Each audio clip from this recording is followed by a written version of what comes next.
Welcome back, Dr. Ashwin. Dr. Ashwin, what do you think you can achieve as a legislator that you cannot do now as someone influencing policy and programs from civil society? The most direct answer to that is you can propose legislation. Today, it's not easy for people to understand how the role of a legislator is different from the role of a civic elected official like a corporator. Most people expect their MLAs and MPs to do civic work.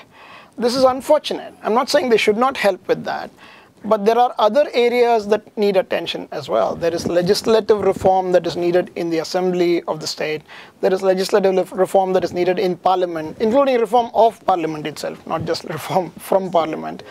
And if we focus all our energies on the smaller civic issues only and expect even people elected to other offices to focus on those issues, then we are clearly neglecting some of the others. In Bangalore itself, for example, there are some very simple things that you can do. I believe that it is possible to become the leader within India of a lot of different things if we propose legislation at the state level. I'll give you a small example. Everybody knows that air quality in the city is poor. We live in a hilly location, there are temperature inversion problems, so air quality is particularly important in hilly areas. Why can't we have a Karnataka standard for air quality that is better than the India standard?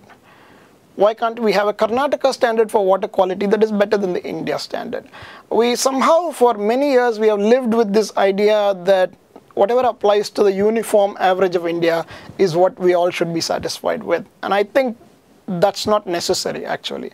We should strive to be the best, independent of what the rest of the world is doing, even independent of what the rest of the country is doing. So it's possible to propose legislation to keep the state at the forefront of growth in the country, number one.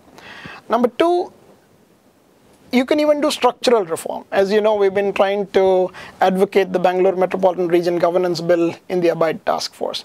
This is an important legislation. You can disagree about the details, but the fact that it's not even introduced in the assembly for debate is very unfortunate. We've got to find a way of saying our city needs reform. Reform in executive leadership, reform in planning, reform in administration, and reform in citizen participation. Some legislation for this has to be introduced. Some legislation has to be debated. And whatever is the final agreed version can be passed by the assembly and the council. But we're not even having those debates because these laws are not even coming before the people for debate. And therefore, one of the most useful things that any legislator can do is place the issues that are important before the people and say, let's have this debate. You're not always going to win all the debates, but it's very important to have those debates. Debate at least. Dr. Ashwin, these are the legislative changes that you propose to promote? Yes, among several. I also want us to do some 2-3 other things which are key. We've been struggling with this whole TDR business in the city. Everybody knows the Akrama Sakrama problem. There are problems with zoning, land use. Not enough houses are being built. Fundamentally, the entire gamut of legislation that affects land use is deeply flawed.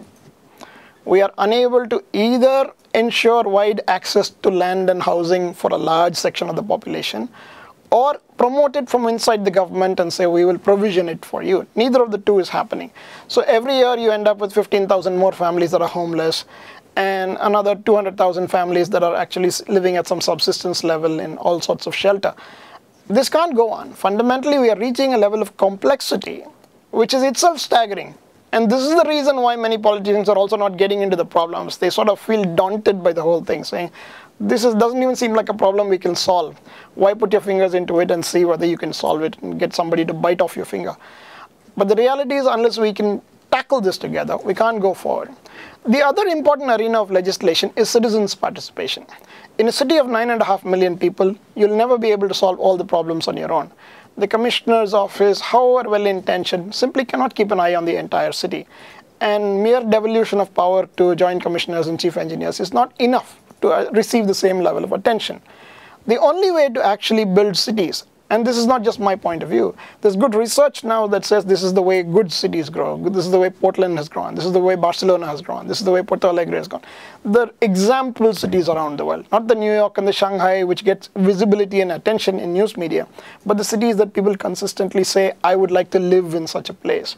Those cities have very high levels of citizen participation. it's citizen participation that is going to save India's urbanization story. And the longer we delay citizen participation, the worse our urbanization story will be. That's correct. Dr. Ashwin, most often we have seen that well-meaning persons like you get sucked into the cesspool of politics. How do you propose to fight it out?